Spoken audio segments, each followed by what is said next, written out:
Katrina, Charley, Andrew, all these names are associated with really bad hurricanes, and you'll never hear another hurricane named any of these ever again. Why? Because they're retired. I'm Storm Shield meteorologist Jason Myers. Let's find out why we retire hurricane names.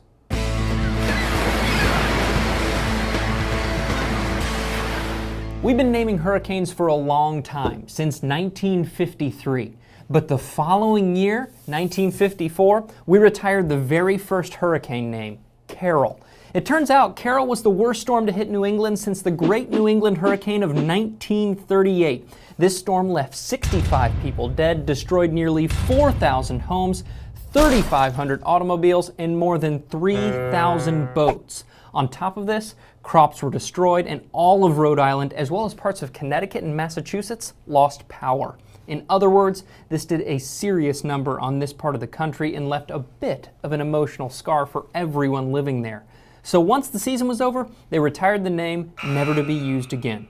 According to the World Meteorological Organization, the group responsible for coming up with all these names, the only time a name is retired is when a storm is so deadly or costly, the future use of the name would be inappropriate for reasons of sensitivity.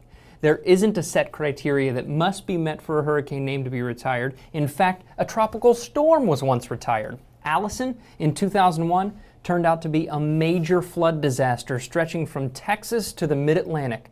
41 people died, and it caused more than $5 billion in damages. The bottom line is this: if a storm is devastating enough in one way or another, the WMO is going to remove the name from the list and come up with a new one to replace it. For Storm Shield, I'm meteorologist Jason Myers.